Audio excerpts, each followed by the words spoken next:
Hey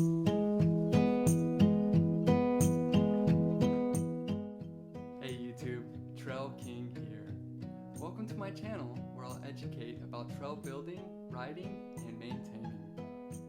With over 20 years of experience, I look to give back to the community by teaching them the tricks of the trade. So if you learned something new or have any questions, leave a comment below.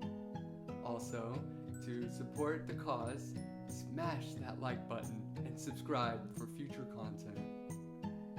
Today, we will look at the landing rebuild part 2, but this time we will do commentary so I can explain some of the processes and some of the things that are going behind the scenes.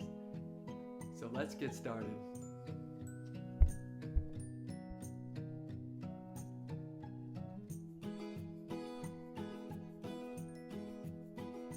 So to start out with a little bit of background for frame of reference, what I'm doing here is rebuilding this landing.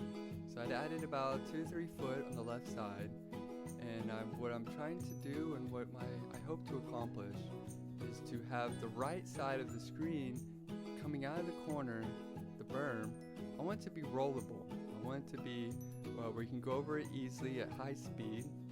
And then on the left side of the screen, what you can't see is I have a lip. So you're going to jump off the lip, turn about 90 degrees, and then land on the steep side. So I have 2 different lines merging together on the same landing. Also, what I had to do was in the bottom of the pit, there was a 1.5 foot drainage pipe that I dug out. Basically, it just didn't quite work properly, and it was a little bit too high. So I'd cut that out, and now what I'm trying to do is tie in the transition from the bottom of the pit to the bottom of the landing.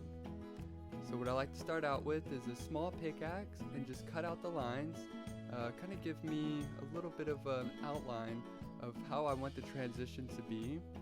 And then I will go over and remove any rocks from the top of the landing all the way to the bottom. I do this because I want the top layer to be a really good quality dirt that has already been shifted through. So I want to remove any rocks, any logs, any leaves, any debris that's basically could get revealed over time. Because once basically it gets rained on, the soft dirt on top will go to the bottom, and eventually if there's rocks on the surface, it'll become revealed. And then what I'm doing here now, as you can see, is I'm scraping the bottom of the pit. So in the beginning, I like to use the side of the shovel where it's a little bit more sharper, a little bit more of an angle, and then it allows me to kind of cut into the transition a little bit smoother. And then eventually I'll use the whole side of the flathead so I can get a really good, hard, smooth surface. Once I get happy with the transition that I like, what I do is I pack and slide. So I pack this dirt down and then I slide the shovel to give it a really nice smooth finish.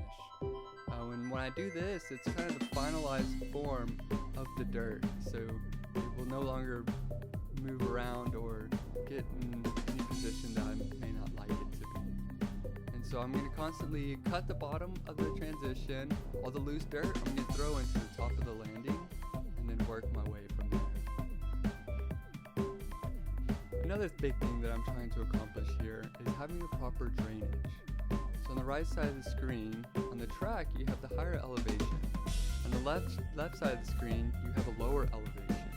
So anytime there's heavy rain, we want the water to flow from the right side to the left side. But we also want, when you're coming off the berm and over the roller, that there's a smooth transition so it's not pulling you too hard to the left side. So to accomplish this, what I like to do when I'm scraping and finalizing the transition of the dirt is I like to work in a circular motion, almost like a fan. So this allows me to give a better angle than if I was working in more of an angular, linear style.